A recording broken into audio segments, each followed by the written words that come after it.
শিক্ষা ভবন বিশ্বভারতীতে আমরা স্বাগত জানাচ্ছি।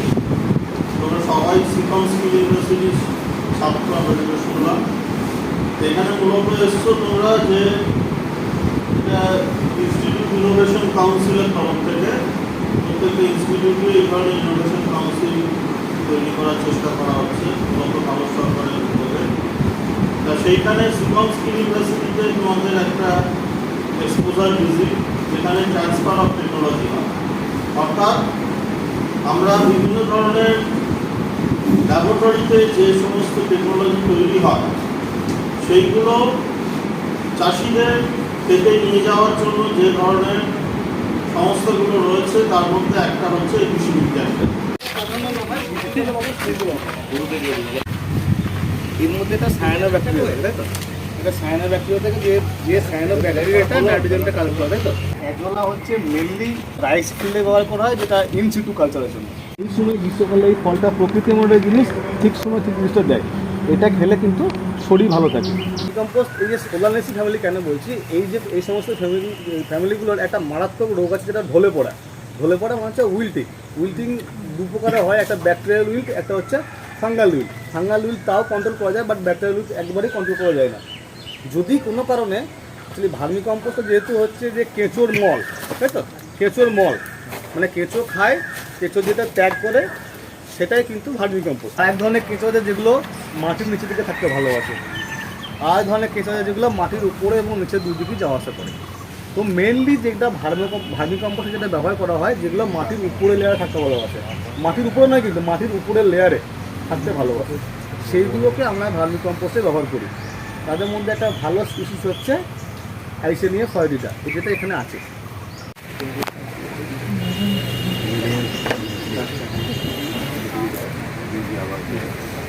আমরা যখন ভার্মি কম্পোস্ট তৈরি করি, যদি ভার্মি বেড করি, ভার্মি বেড কিছুই না, একটা বালির লেয়ার, একটা পাথরের লেয়ার, ঠিক আছে, একটা হালকা মাটির লেয়ার করে তারপরে কম্পোস্টগুলো দেওয়া হয়। কেমন? এটা প্রায় 4 ফুটের কাছাকাছি, 2 ফুটের কাছাকাছি আছে। এটা যদি 4 ফুট করে দিই, আর এটা যদি আমি 1 থেকে 1.5 ফুট করি, আমি যদি একটা করে ডাব দিই, এটা 7 থেকে 8 দিনের মধ্যে কেঁচো রেডি হয়ে যাবে। সেখানে ভার্মি লেয়ার বা ভার্মি বেড করার কোনো প্রয়োজন পড়বে না। আর যেহেতু কেঁচো শত্রু হচ্ছে পিঁপড়ে, সেজন্য মাটিতে দিলে ভালো করে যাতে পিঁপড়ে না আসে সেই ব্যবস্থাটা করতে হবে। প্রথমে আম বাগানটা লিখে ফেলো, আমি যে ভ্যারাইটিগুলো মনে আসছে সেগুলো বলছি। এখানে আছে গোলাপ খাস না শুনছে কেউ?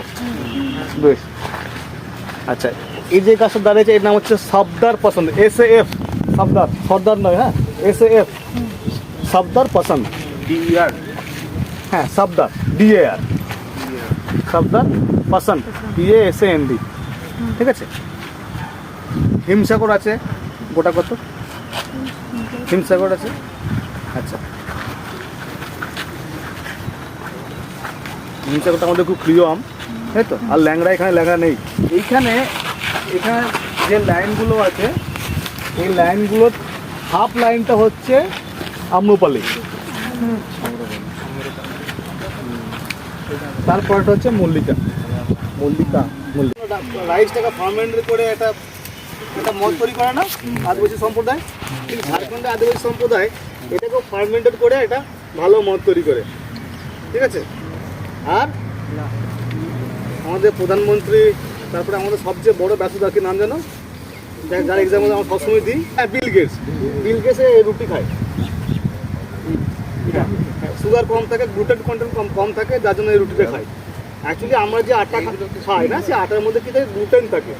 এই গ্লুটেনের জন্য ওটা চ্যাটচ্যাটে হয়, খুব সুন্দর করে বেলা যায়, কিন্তু গ্লুটেন থাকাতে কী হয়, আমাদের শরীরে কিছু ক্ষতি হয়, তাই না, যেগুলো শরীর সবসময় নিতে পারে না, বা সুগারটা বেশি থাকে। কিন্তু এখানে একদমই সুগার কম থাকে, এই রুটিটা আমাদের শরীরের জন্য খুব ভালো, এটাকে বলা হচ্ছে রাগি, ঠিক আছে। আর এই ভ্যারাইটি হচ্ছে ইন্দ্রাবতী, INDRAVATHI, টাড়ো, কচুকে টাড়োই বলে, ঠিক আছে। সাইন্টিফিক কলোকেসিয়াস যেটা আছে, ইয়ামটা পার্টিকুলার টু বলা হয় এলিফ্যান্ট ফুড ইয়ামকে, পোলকে বলা হয়। আমার এখানে ওর কাছে আছে দেখি এটা তরমুজ, এটা ইয়েলো কালারের তরমুজ, এটা জেনারেলি এখন দেখতে পাবে না, দুদিন পরে আবার মার্কেটে পাবে। কাটলে হলো এটা ভেতরটা লাল। আচ্ছা ওইখানে যে তরমুজটা দেখা যাচ্ছে ওপরটা একদম গ্রিন, কচু পাতার ওখানে